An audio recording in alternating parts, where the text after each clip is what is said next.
Okay, we are on Lamaches Amad Beis 38b. And we are 2 lines in the top of the page. There's parentheses with what's called a mnemonic.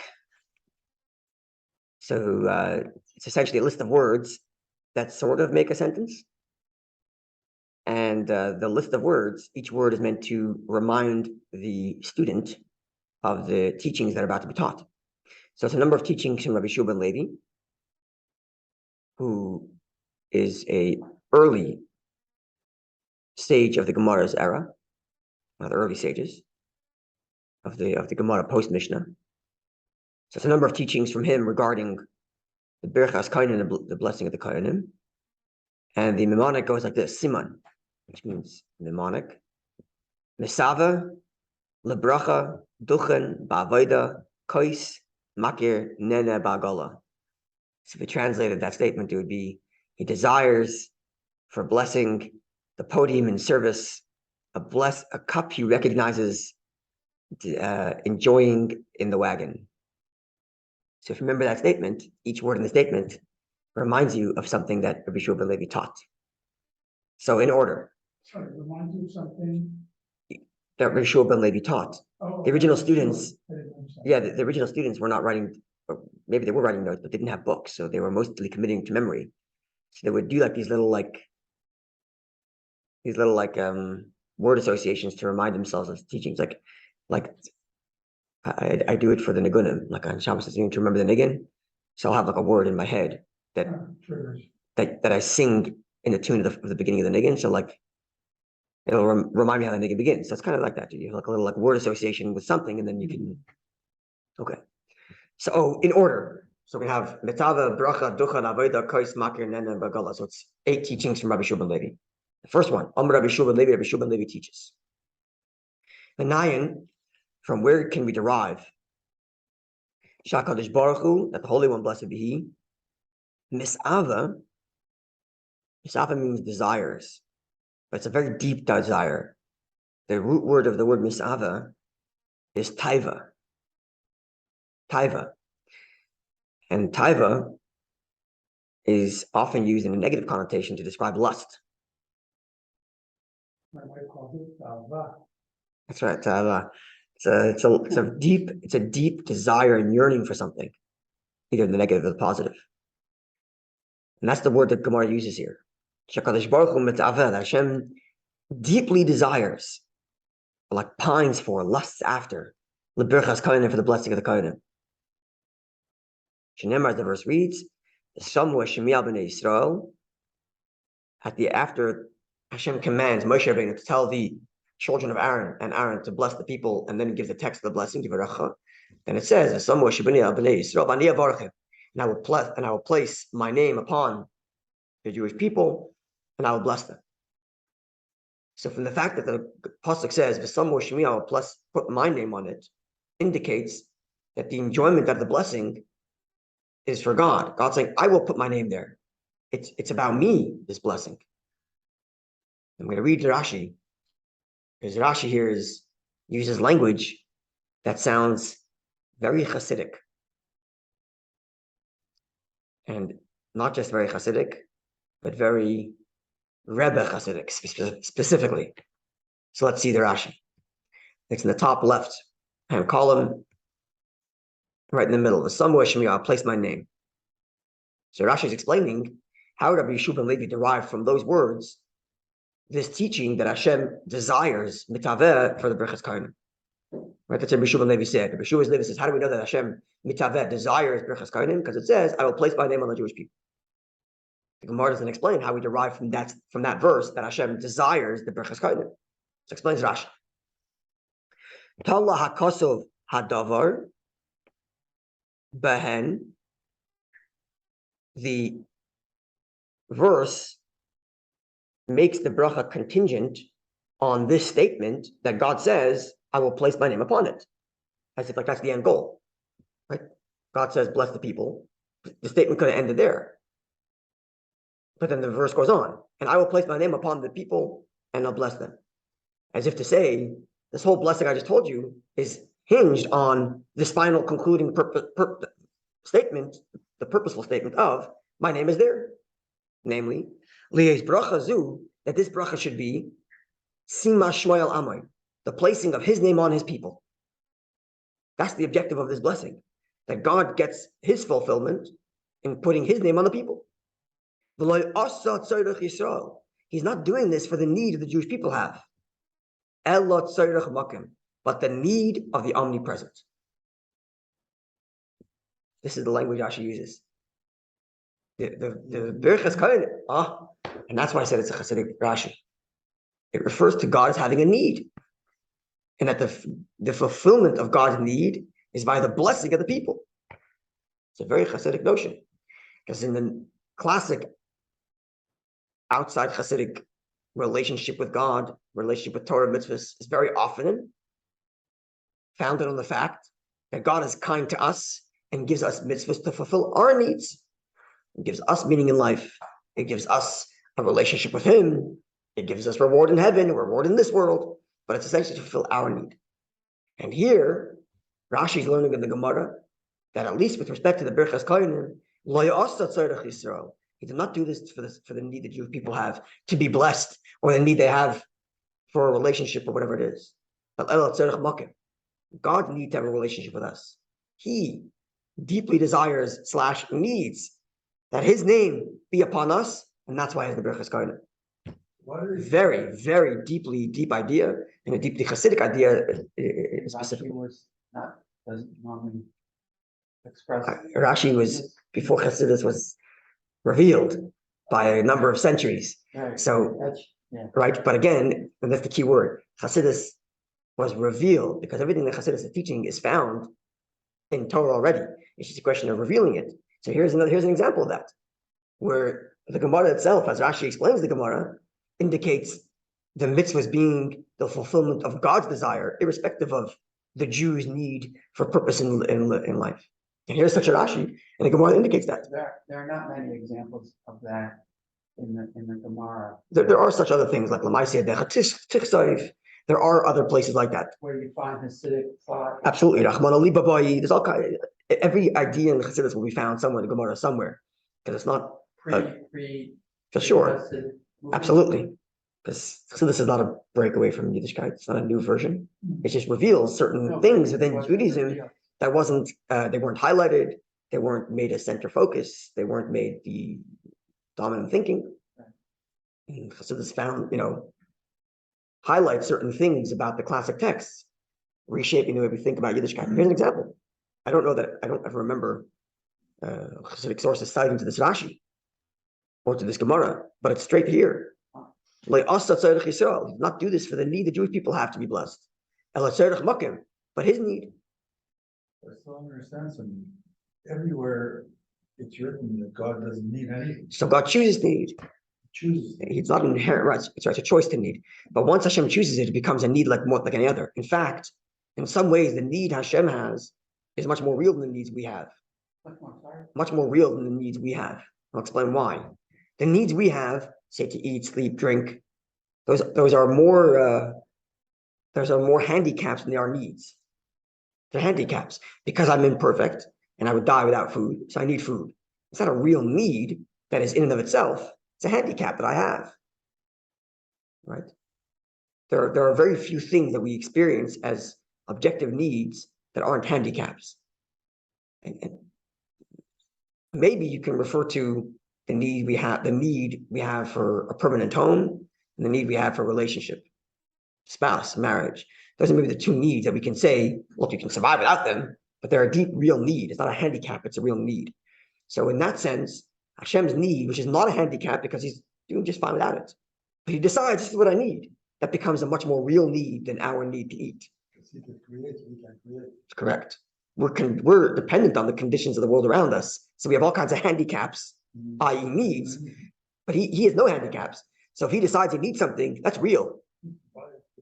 It's much more, in other words, his desire and need, as it were here, for the BIRCHAS KOHANIM and for his relationship with us is much more real than our needs. Because our needs are born out of our deficiency. His need is built out of his perfection. Out of his perfection, he decides, this is what I need. Physical needs. Sorry? Physical needs. Talk about ours. Ours. They're handicaps, yeah. because we're deficient. So therefore we have needs. So they're indicative of our, and that's why when we associate that word, that's right. So when we associate need in our experience to God, it becomes like what God has handicaps and needs things, right? But that's the same thing as imposing our version of intelligence on God. It's also wrong, because our intelligence is born out of our limitation. It's born out of our limitation in that our limited interaction with the world is through our limited intelligence, right? That's born out of our finitude, whereas God's intelligence is born out of his infinite. So it's all the intelligence without the limitations of intelligence. So it's real intelligence. Same thing with his kindness and with everything. Our kindness is born out of our deficiencies. Our deficiencies, What is born out? our kindness, or anything we have, they're born out of our limitation and our limited version of the world and a limited version of ourselves and our limited interaction with the world. Right? Whereas with Hashem, because it's born out of his infiniteness, so it's all of the virtue. Absolute. It's absolute. So it's all the virtue of intelligence. It's all the virtue of kindness without the deficiencies or the limitations of it. Adulterated. Exactly. Without the adulterated human, limited, finite version of it. So the same thing is with needs. Our needs are born out of our deficiencies, whereas God's, quote, needs are born out of his perfection. From which perspective? Like from the perspective of us, we do have certain needs of kindness. We are in need of other people's kindness, number one. We're also in need to give kindness, otherwise we feel unfulfilled. Right? So again, it's born out of a deficiency, not out of its absolute truth of kindness. Makes us feel good. Exactly. That's right. So it's all of our experiences in the world are built out of in some ways, out of our deficiencies, because we're inherently finite beings. So everything that we experience is going to be through the prism of that finitude. Right? But when Hashem is, sorry? Right, but when Hashem is, you're talking about Hashem infinite, so his kindness, his intelligence, whatever he has, is not born out of a lack, but it's born out of the ultimate perfection that incorporates all.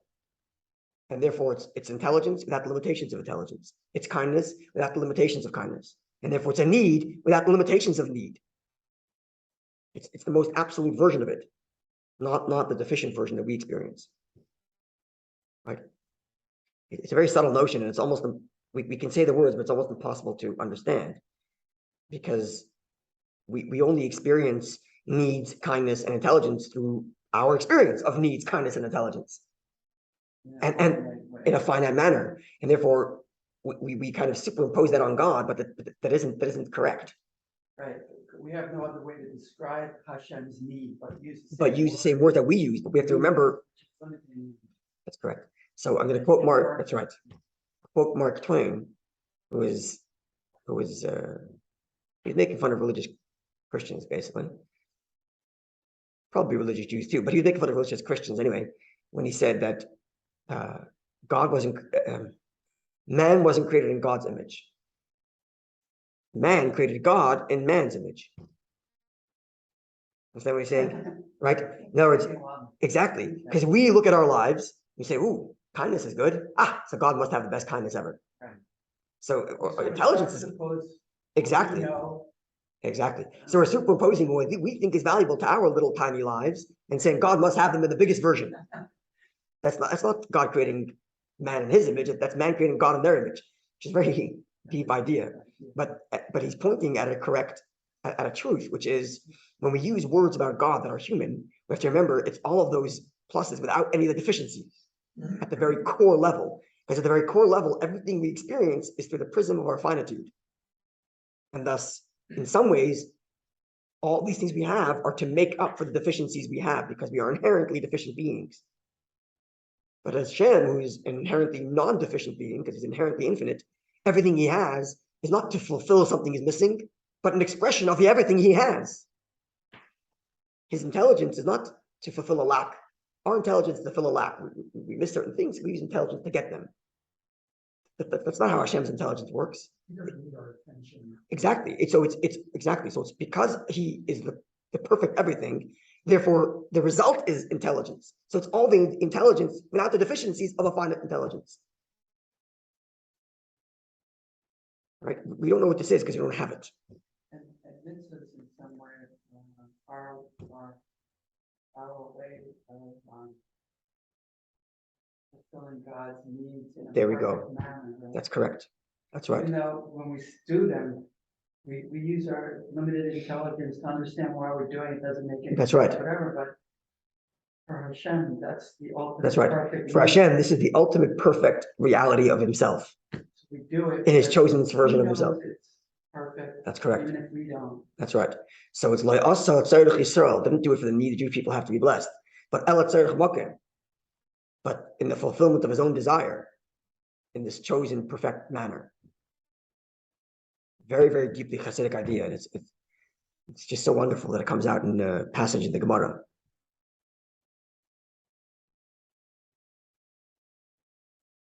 Okay. It's funny that he doesn't get bored. You know what? A multi-billionaire, Right. he can get anything he wants until he gets tired. See, so that there's an interesting thing. So boredom. Yeah. So you're pointing at a good thing, and this is a good way of putting it. The boredom we have in whatever it is we experience is because to begin with, those experiences are deficient. Right. Let's just say, look, let's just use kindness. You don't have to use a crass example of a billionaire getting whatever he wants, but use kindness, let's say. So I am deficient. I feel unfulfilled. It's a deficiency. So I fill it with kindness. As soon as I fulfill that deficiency, now I'm bored of my kindness. Now I have a new deficiency. I'm bored. So I got to find something else to entertain me. Right. So to begin with, because what I'm interacting with is born out of my deficiency, at some point it becomes boring. But for Hashem, his kindness is not because he was lacking kindness before he was kind. It's just an expression of his infinitude. So if it's an expression of infinitude, by what measure is it getting boring? It only gets boring for us because it's fulfilling some deficiency. Now you fulfilled it, so you're bored again. But for Hashem, whereas kindness to begin with is not born out of a deficiency, it's born out of an infiniteness. So the kindness is itself an extension of his infiniteness. If that's the case, where does boredom begin and end? It's an infinite, it's in infinite, right? Which, since we're on that subject, leads to a very important thing as we enter Elul in the next 2 days, literally. In human relationships, at some point, we can't forgive. We can't forgive at a certain point, because to begin with, our forgiveness is limited. It fills some sort of need we have to settle things. And at some point, we just can't do it anymore, because the person betrayed us too many times. Right? So our forgiveness is limited. Even in halacha, by the way, you ask someone else for forgiveness 3 times and they reject you 3 times in a row, you don't have to ask them again anymore. Right? But when it comes to Hashem, whose forgiveness is not an extension of his deficient need to forgive and settle things, it comes from his infiniteness. So his forgiveness is infinite. And that's why when we thank Hashem for being forgiving in the Shemona Esrei, this Alter points this out in the Gersa Tshuva. We thank Hashem, blessed is the one who is abundant of mercy or abundant of forgiveness, because it's a never-ending forgiveness. It's a never-ending, infinite forgiveness, which is why you can confidently make the bracha 3 times a day, which means if you sin between Shachar and Mincha, you ask Hashem for forgiveness, the blessing is there, so Hashem forgives. The person sinned again between Mincha and Ma'ariv. How long is Mincha and Ma'ariv space? 30 minutes. Hashem forgives again. Between Ma'ariv and Shachar, again, and again, and again, and again, and again, and again. It's not born out of any, his forgiveness is not born out of a deficiency that runs out. Your classic thing is what could you possibly do wrong between Mincha and Ma'ariv in 20 minutes? That You didn't spend the whole 20 minutes learning Torah. Yeah. And you could have. You watched a YouTube video instead. It's Forgiveness again, 20 minutes later. It's hard to grasp because we're almost commanded to be kind to benefit ourselves. In Proverbs, it says, Yeah. be kind to benefit yourself. So for the person that comes naturally and the person that doesn't come naturally, it's the same thing. So you could assume the person who's not nicer, but is more inclined to be nice will be a little bit more, and the other guy would have to break himself to be a little more. But for both of those, for all of it to be born of a deficiency, when you're told by Hashem that it benefits you to be kind. Yeah. So it's like It's fascinating. human deficiency is not our fault. And tell me to read more about. Yeah, no, for sure. The fact that our kindness or anything we have is born out of our deficiency isn't the fault. Right. It's not a fault or negative. It's just a fact. Yeah. It's just the fact we've been born with. We on Rosh Hashanah and Yom Kippur, we say this a lot. We say, you, God, created us deficient. You created us with what's there's a part of the Rosh Hashanah where we say this. You created us deficient in needs, deficient. We describe ourselves to God that way. And you created us this way. So it's just how we are. You are the perfection, and therefore your kindness is infinite, not born out of deficiency and born out of perfection. But we're just not that way. We have to choose to overcome some deficiency and rise a little bit above, but it's not the natural state of our being. There's one despicable person who I know. Oh, yeah. Never forget. We'll leave that alone. Okay, turn off the recording. No, but Hashem, to show you how he forgives, I mean, we over here on earth, if we would want to kill people, we always want to kill them. I mean, you can't forgive them. You want to kill them. You know, you're so disappointed in them, or you're so angry with them that you want to kill them. And you're always going to be like that because they're always going to be like that. And yet he can go like this and say, I forgive. Like he wanted to wipe out all the people after the Mount Torah. Yes. It's so freeing. It's so freeing to do that, Yeah. even if it's fake. Even if it's fake. I mean, I just did that recently within the last 6 months of somebody who detests me just for being me. I've never really had more than 10 words to speak with the person. I'm connected through, however, and I walked up to his car window and I put my hand up because people tend to mirror whatever you do. He put his hand, I said, how about the truce? I didn't start a war. I didn't encourage a war. I kept my head down during the last, 8 years of this war. And since then, it broke the dam and he civilized. Yep. So I did it not as a true kindness. I did it more as a selfish act to try to diffuse. That's how we are. Yeah. Yeah. Very interesting. Yep. And ultimately, I'm happier for it. 100%. I have the pride of accomplishment of doing the act, and plus I have. And your more freedom. shalom. 100%. Amazing, interesting. Yeah. Lots to feel about. Okay, and have a wonderful Shabbos. Rosh Chodesh is Shabbos and Sunday, or just Shabbos? Saturday and Sunday. And Sunday, right? Yeah. Okay, God willing, we'll pick up on Monday.